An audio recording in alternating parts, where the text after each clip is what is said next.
ఈరోజు ఇక్కడ తొలి రాత్రి జరుగుతుందని నువ్వు అనుకుంటున్నావు బాలిక, కానీ ఇక్కడ ఏం జరుగుతుందో ఎవ్వరికీ అర్థం కాదో అని ఈ విధంగా గుప్తా అనుకుంటూ ఉంటాడు. మరోవైపు మాత్రం మనోహర్ దగ్గరికి నీలా వచ్చి ఇలా చెప్తూ ఉంటుంది, అమ్మగారు మీరు నిజంగా ఎంత పెద్ద ప్లాన్ వేశారు అమ్మగారు.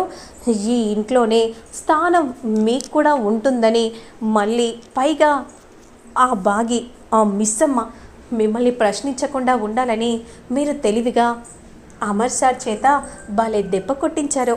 ఇక మిమ్మల్ని ఏమీ అనదు, పైగా ఇక్కడి నుండి వెళ్ళిపో అనే అధికారం కూడా తనకు లేనే లేదు అని ఈ విధంగా నీలా అంటూ ఉంటే, అందుకే కదే అంత ప్లాన్ చేశాను, ఇక్కడి నుండి వెళ్ళినట్టు అందుకే కదా యాక్ట్ చేసింది అని మనోహరి అంటూ ఉంటుంది. కానీ అమ్మగారు ఈరోజు తొలి రాత్రి అమ్మగారు, పైగా అమ్మగారు మాట్లాడుతూ ఉంటే నేను విన్నాను. తొలి రాత్రి ఎలా జరుగుతుందో నేను కూడా చూస్తాను, అసలు నేనుండగా అలా ఇలా జరుగుతుందే అని కోపంగా మనోహరి అంటూ ఉంటుంది. ఇక మరోవైపు ఆరో మాత్రం కంగారు పడిపోతూ ఉంటుంది. పంతులు గారు ఆ కార్యాన్ని ఈరోజు నైట్కే ఏర్పాటు చేయమని చెప్పడంతో నిర్మలమ్మ వెంటనే తొలి రాత్రికి సంబంధించిన ఏర్పాట్లు కూడా అన్నీ ఆ రూమ్లో పని వాళ్ళతో చేయిస్తూ ఉంటుంది. అదంతా చూసిన మనోహరి మండిపడిపోతూ ఉంటుంది. ఇక మరోవైపు మాత్రం ఆరు దగ్గరికి గుప్తా వెళ్తాడు. జేటి గుప్తా గారు మళ్ళీ ఇలా ఎందుకు వచ్చారు, ఇక నువ్వు వెళ్ళే సమయం ఆసన్నమైంది బాలిక అని విధంగా అనగానే ఆరు షాకింగ్గా చూస్తూ ఉంటుంది. ఏంటి గుప్తా గారు మీరు నిజంగా చెప్తున్నారా? అవును బాలిక, ఇక ఈరోజే ఇంకో 2 నిమిషాల్లోగా మనం ఇక్కడి నుండి పైలోకానికి వెళ్ళిపోవాలి అని అనగానే ఒక్కసారిగా షాక్ అయిపోతుంది. ఇక వెంటనే ఒక్క 5 నిమిషాలు గుప్తా గారు అని విధంగా అంటూ వెంటనే పరిగెత్తుకుంటూ వెళ్తూ ఉంటుంది. ఇక పిల్లలందరూ కూడా మంచి నిద్రలో ఉంటారు. పిల్లల దగ్గరికి వెళ్ళి అలానే ప్రేమగా చూస్తూ ఉంటుంది. జరిగిన జ్ఞాపకాలన్నీ కూడా గుర్తు చేసుకొని బాధపడిపోతూ ఉంటుంది. వెంటనే అంజలి దగ్గరకు వచ్చి ముద్దు పెడుతుంది. అంజు పాప ఆకాష్ దగ్గరికి వెళ్ళి అలా ముద్దు పెట్టి ప్రేమగా తలను నిమురుతూ ఉంటుంది. బాయ్ పిల్లలు, ఇక నేను తిరిగి రాని లోకంలోకి వెళ్ళిపోతున్నాను, మళ్ళీ ఇక నేను మిమ్మల్ని ఇలా చూడను అని విధంగా అంటూ వెళ్తూ ఉంటే అంజు పాప ఒక్కసారిగా లేచి అమ్మ అని విధంగా అంటూ పిలవగానే ఏమైంది, ఏం జరిగింది, అమ్మ మనకు బాయ్ చెప్పి వెళ్తున్నట్టు అనిపించింది, అమ్మ నువ్వు వెళ్ళకమ్మా మా దగ్గరే ఉండమ్మా అని విధంగా అంటూ ఉంటే ఏమైంది ఇలా మాట్లాడుతున్నావు, ఏమో తెలీదు, అమ్మ వచ్చినట్టుగా నా తవల నిరిమినట్టుగా ముద్దు పెట్టుకున్నట్టుగా అనిపించింది అని అంజు చెప్తూ ఉంటే అంజలి ఆకాష్ అందరూ కూడా షాకింగ్గా అలానే అంజుని చూస్తూ ఉంటారు. ఇక బాధపడిపోతూ అక్కడి నుండి నిర్మలమ్మ రూమ్లోకి వెళ్తుంది. అలా నిర్మలమ్మ అమర్ తండ్రిని చూసి బాధపడిపోతూ కాళ్ళకు దండం పెడుతూ ఉంటుంది. అలా నమస్కరించుకుంటూ ఉంటుంది. అదే సమయానికి అటు ఇటు చూస్తూ ఉంటే ఏంటండి అలా చూస్తున్నారు, ఏమోనే మన అరుంధతి మన కోడలు వచ్చి నా పాదాలకు ఆశీర్వాదం తీసుకున్నట్టుగా అనిపించిందే అని విధంగా అనగానే అలానే షాకింగ్గా చూస్తూ ఉంటారు. ఇక బాధపడిపోతూ వెంటనే అమర్ దగ్గరికి వెళ్తూ ఉంటే అమర్ మాత్రం కిటికీ దగ్గర ఉండి ఆరు గురించే ఆలోచిస్తూ ఉంటే అదంతా చూసిన ఆరు తట్టుకోలేక దగ్గరగా వెళ్ళి ఎదురుగా నిలబడుతుంది.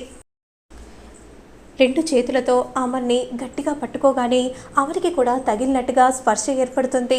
ఆరో అని అనగానే అలానే చూస్తూ కంటతడి పెట్టుకుంటూ నేను వెళ్తున్నానండి అని అంటూ బాధగా దీనంగా వెంటనే అలా నడుచుకుంటూ వస్తూ ఉండగా అదే సమయానికి బాగి బయటికి వస్తుంది.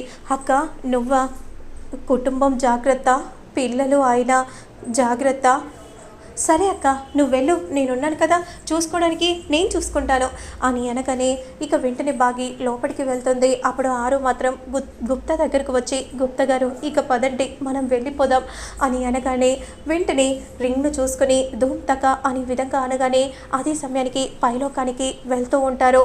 ఇక మరోవైపు అసలే ఆయన నాపై కోపంగా ఉన్నారు, అలాంటిది అక్కడ ఎవరైనా కూడా లొంగిపోవాల్సిందేనే. నువ్వేం కంగారు పడకు, ఏం కాదు. మళ్ళీ తెల్లారగానే నువ్వే చెప్తావు ఆయనతో శోభనం జరిగిపోయిందని. సరే, నువ్వు ఇవన్నీ ఆలోచించకు అనే విధంగా అంటూ బాగిని రెడీ చేస్తూ ఉంటుంది. అబ్బా, ఎంత అందంగా ఉన్నావే, చాలా అందంగా కనిపిస్తున్నావు. సరే పద అనే విధంగా అంటూ వెంటనే అలా క్రిందికి తీసుకుని వస్తూ ఉంటే వెంటనే అమర్ మాత్రం కోపంగా పూలతో అలంకరించిన ఆ రూమ్ని అలానే చూస్తూ ఉంటాడు. అసలు నేను ఈ పెళ్ళి కాదని తేల్చి చెప్పేశాక ఇవన్నీ అరేంజ్మెంట్స్ ఎందుకు చేస్తున్నారో అర్థం కావట్లేదు అని కోపంగా మనసులో అమర్ అనుకుంటూ ఉండగా అదే సమయానికి అలా బాగి నడుచుకుంటూ వస్తూ ఉంటే మనోహరి షాకింగ్గా చూస్తూ ఉంటుంది. ఆరు వచ్చినట్టుగానే అనిపిస్తూ ఉంటుంది. ఇదేంటి, ఇది కలనా నిజమా? ఆ బాగి నడుచుకుంటూ వస్తుంటే నాకేంటి, నా కళ్ళకు ఆరునే నడుచుకుంటూ వచ్చినట్టు కనిపిస్తుంది అని విధంగా అనుకుంటూ చూస్తూ ఉండగా అంతలో అమర్ తల్లి, ఎంత ముద్దుగా ఉన్నావమ్మా, చాలా అందంగా ఉన్నావు, పుట్ట బొమ్మలాగా ఉన్నావమ్మా. సరే ఇదిగో ఈ పాల గ్లాస్ తీసుకోమ్మా అనే విధంగా అంటూ ఇవ్వగానే ఇంకా ఏం చూస్తున్నావే, పదవే పద. వద్దే, నేను చెప్పేది ఈయనే, ఆయన అసలే కోపంగా ఉన్నారు. ఏం కాదే అనే విధంగా అంటూ ఆల్ ది బెస్ట్ అని అంటూ రూమ్లోకి బాగిని పంపించగానే బాగి కంగారు పడిపోతూ ఉంటుంది. నెమ్మదిగా పాల గ్లాస్ పట్టుకొని అలా నడుచుకుంటూ వస్తూ ఉంటే అమ్మో, నేను ఇక్కడే ఆగిపోతాను, నేను వెళ్ళలేను, ఆయన కోపానికి నేను బలి అవ్వలేను అని అనుకుంటూ ఇక అలా చూస్తూ ఉండగా అదే సమయానికి అమర్ ఒక్కసారిగా కోపంగా బాగి వైపు చూడబోతూ ఉంటే ఆరులా తన కంటికి కనిపిస్తుంది. వెంటనే ఆరు అనే విధంగా అనుకుంటూ అలా బాగి దగ్గరికి నడుచుకుంటూ వస్తూ ఉంటాడు.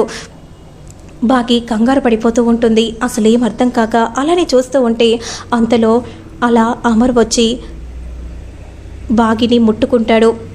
అమర్ కళ్ళకి ఆరు కనిపిస్తూ ఉంటుంది. ఇదేంటి, ఆయన నన్ను ముట్టుకుంటున్నారు, లేదు ముట్టుకోవద్దు అనే విధంగా అనుకుంటూ కంగారు పడిపోతూ అలా చూస్తూ ఉంటే వెంటనే అలా బాగికి అమర్ ముద్దు పెడతాడు. ఒక్కసారిగా బాగి షాక్ అయిపోతుంది. ఇక వెంటనే బాగిని అలా మంచం పక్కన కూర్చోబెడతాడు అమర్.